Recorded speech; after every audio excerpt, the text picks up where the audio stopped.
gusto kong pumunta kasi achievement yun ni Agong ko. Yes! Agong, grabe naman. Oh my God! Wow! Siyempre, magpapasalamat muna tayo sa ating mga sulit viewers, sa ating mga OFW na walang ibang libangan kundi manood po ng ating Kalingap serye, Kalingap Love Team. Siyempre, sa inyong lahat na walang sawang sumuporta dito sa aking channel at sa ating Team Kalingap, marami pong salamat. So, ngayon, another day and another reaction video na naman po tayo. So, tapos na po tayo sa mga issue-issue. Dito muna tayo sa mga pampakilig, pampag-good vibes na video clip na kinuha natin mula sa part 69 ng Jomcar. So, grabe. Ito yung pinaka-inaabangan ng lahat, no? Ang pagpa-blessing sa bahay ni Papa Joms. Siyempre, we're very happy na naging successful yung first pabahay ni Papa Joms. Talagang iba na talaga si Papa Joms ngayon. Aside na meron siyang mga scholar, meron na siyang nabigyan ng pabahay. At ito nga po yung first pabahay niya, and grabe, damang-dama mo talaga yung taong tinutulungan niya, yung emotions, yung pasasalamat. And ang importante naman, nakikita natin na sobrang grateful yung taong tinulungan niya. So, masasabi din natin deserve ng pamilya ni Ate Nessie yung blessings na yun, yung pabahay na yun. Pero syempre, sobrang nakaka-proud din po para kay Papa Joms na sa kanyang edad ngayon, meron na siyang nabigyan ng pabahay. At hindi lang po yan, marami pa siyang natulungan.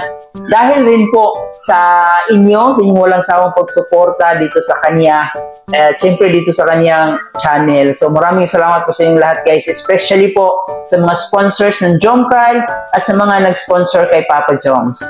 So ngayon, siyempre, wag nating palampasin ang part 69. Bibigyan natin ng reaction video itong nakakakilig na eksena nilang dalawa na kung saan nag-usap silang Carla niya. Andito nga rin po natamimi si Papa Joms nung sinabi ni Carla mag-agum na daw sila, pero bakit hindi pa siya pinapakilala sa pamilya ni Papa Joms? Na parang parang nahihiya si Papa Joms sa part na yon, pero go pa rin, no? So, sabi nga ni Papa Joms, mangyayari at mangyayari yan sa tamang panahon. So, yan po, hihintayin natin kung kailan.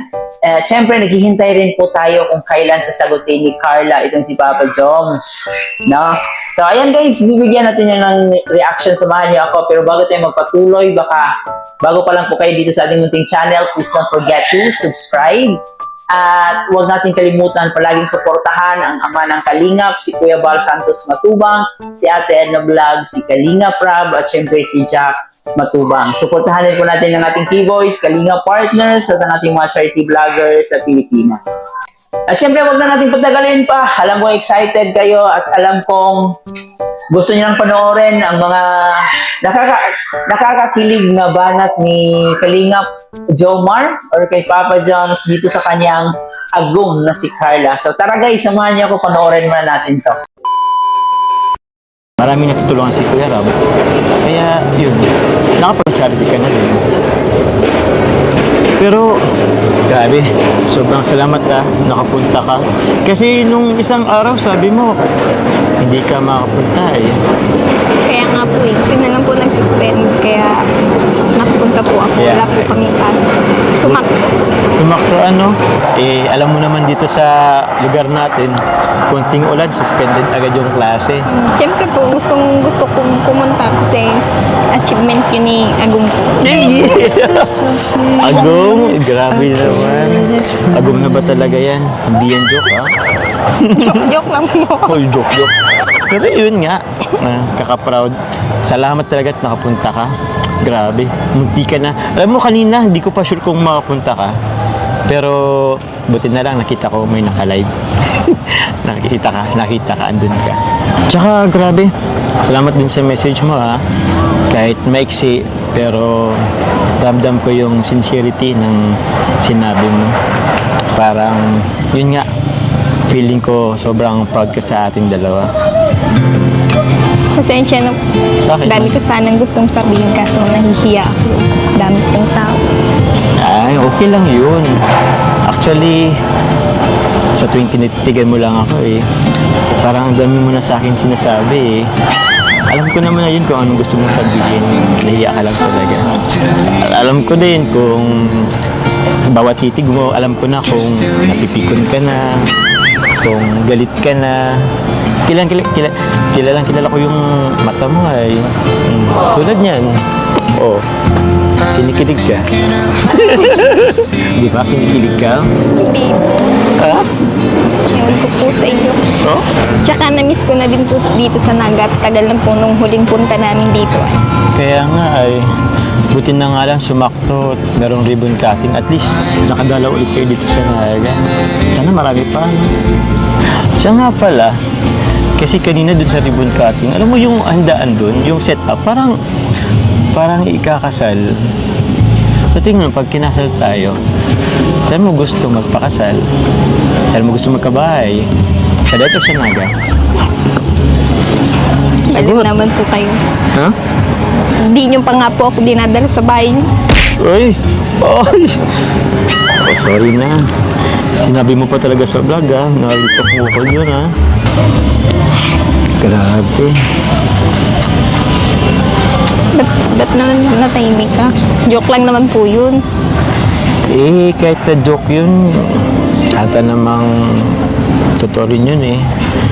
Pasensya na kasi pamilya ko kasi medyo mahiyain din kasi yun. Kaya, yun, hiya din pumunta. Alam mo bang, alam ko din naman yun. Aware ako dyan. Marami ako nababasa sa comments na, yun nga, bakit daw hindi pa kita pinapakilala sa pamilya ko. Kaya, yun. Ganun talaga sila mama kasi sobrang mahiyan sa camera. Tapos yung ibang kapatid ko, yun. Buti nga yung kapatid ko hindi nahiya na sumama sa vlog ko eh. Pero pag ibang tao kasi, nahiya siya eh. Pasensya na. Alam mo, balang araw din naman mapapakilala kita sa pamilya ko eh. Siguro pag sinagot mo na ako. Hindi po, joke lang naman po yun. Joke. Joke is half meant, alam ko yan. So, ikaw ba? Kailan mo na ba kasi ako sasagutin? Kasi dami ko na nababasa eh. Para matigil na sila. Kailan na ba? Diyan na pala po yung ano natin, yung order natin. Ano gago? Ganun? Akala ko nang hihinga ng kiss ay... Hindi po. Ay, nako. Ano na? Mamaya. Mamaya ka uminom. Sagutin mo na muna. Sige na, baka mapikon ka pa sa akin. Pares pala to eh. Nagkakaiba lang sa kulay. Oh, alin ang gusto mo dito? Ikaw po. Ako? Seryoso nga? Ako? Ikaw, puro ka ganyan eh. Hindi ko rin alam kung totoo ba or anong sinasabi mo eh. Yung seryoso nga kasi. Uy. Seryoso. Ano na lang po, try na lang po natin yung card. Yung cart, yung padyak. Ikaw mahilig ka mag-change topic. Pero po, Mamaya nainom pa naman tayo. Ikaw para-paraan ka din Bala ka dyan. Inom na. Di nalulunga, pinipini kong ganito ang kalulo. Unang-una, grabe yung pasasalamat ni Papa Joms dahil nga po sa naging successful na pa-blessing sa kanyang first kabahay kay Ate Nessie. So, nandito yung mga team kalingap natin, especially ni Kuya Bal, no?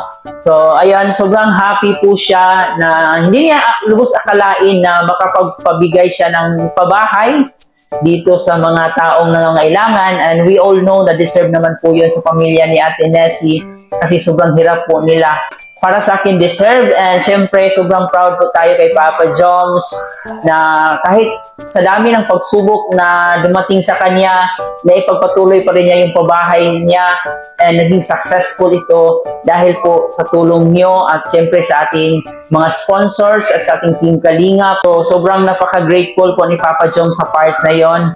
Dito nagbigay rin po sila ng kanilang mga mensahe at si Bibi Carla niya, si Agom niya, hindi talaga pinalagpas. No? Kahit short message lang po yung binigay na message ni Carla doon, talagang damang-dama mo at feel mo yung sinseridad ng kanyang mensahe. So, sobrang nakaka-proud na talagang todo suporta talaga si Carla. And nagkataon talaga, no? Parang sinadya talaga ng panahon na walang pasok si Carla para makapag-attend ng house blessings, para masaksihan niya yung magandang nangyari or yung achievements ni Papa Jom. So, sobrang napaka-supportive nila sa isa't isa. At dito rin po, no, talagang na-topic din po nila kung kailan ba talaga sasagutin ni Carla si Papa Joms. At dito nagtawanan pa sila at dito nag-joke pa si Carla kung gusto na niyang maging agom, no? Kung gusto nang maging agom ni Papa Joms si Carla, bakit hindi pa niya ito pinapakilala sa pamilya niya? And dito parang tumigil saglit yung mundo ni Papa Joms at tumawa na lang ito, no? Kasi parang nahihiya din siya kay Carla kasi sa haba-haba na nilang magkasama. Pero hanggang ngayon hindi pa pinapakilala ni Papa Joms si Carla doon sa pamilya niya. Ang sabi naman ni Papa Joms dito na darating din tayo sa part na yan, no? Kung sila'y mag-agom na talaga ng tunay. So yan ay ating aabangan at alam naman natin na mangyayari at mangyayari yan. So wag muna nating madaliin. So siguro may mga isinaalang-alang muna si Papa Joms sa ngayon kung bakit hindi pa niya pwedeng gawin yan, yung bagay na yan. Pero excited po tayong lahat sa pagpapakilala ni Papa Joms sa kanyang pamilya dito kay Carla. So yan ay aabangan po natin. At ang importante ngayon, masaya naman po ang ating mag-agom na magkasama. Talagang happy sila sa achievements ng bawat isa. So masaya na po tayo doon. At syempre makikita rin naman natin sa ibang vlog ni Papa Joms kasama yung pamilya niya na butong-buto naman ito kay Bibi Carla. So, walang problema sa both pamilya ni Carla at kay Papa Jom. So, confirmation na lang po ang kulang, no? Confirmation na lang ang kulang sa ating mag-agom. At yun yung pinakahinihintay nating lahat. So sa ngayon guys, ito lang muna ang pampakilig at pampag-good vibes ang ating hatid sa inyo. Sana nag-enjoy po kayo sa ating reaction video sa araw na to. Bago ko tapusin, huwag kalimutan mag-like and share sa ating video para mapanood pa tayo ng ating ibang Solid Jomcarl fans at ng ating Solid Kalingap supporters. Muli po guys, ito nga po pala si Chloe TV. Marami pong salamat.